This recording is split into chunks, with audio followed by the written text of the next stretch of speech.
আহেন দিয়ে আজকে 2 মিনিটের মধ্যে গরুর গোস্ত রান্না শিখিয়ে দিই আমাকে। প্রথমে গরুর গোস্ত ফ্রিজ দিয়ে বাই করে ধুইয়া এইভাবে পরিষ্কার করে লইতে হইবে।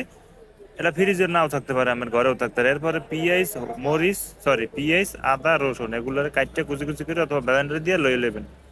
এর মধ্যে হলুদ মরিচ নুন, এরপরে মনে করেন যে জিরা, হ্যাঁ যা যা দেওয়ার আর কি, হলদি মরিচ জিরা ধনিয়া দিয়ে সুন্দর মতো করে সবগুলো যতদূর পরিমাণ লাগে আপনার যতদূর মন চায় দেবেন, যতদূর খাইতে পারবেন সেদূর দেবেন, দিয়ে দেবেন।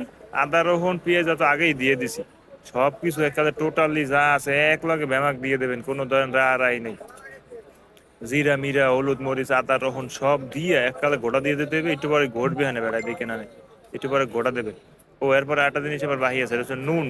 পর্যাপ্ত পরিমাণ লবণ দিয়ে দেবেন, হ্যাঁ লবণটারে ঘুরে ঘুরে ছিঁড়ে ছিঁড়ে মাখবেন। দুইটা তেজপাতা এরকম দিয়ে দেবেন, হাতেও মনে করেন যে খারাপ হয় না এককালে।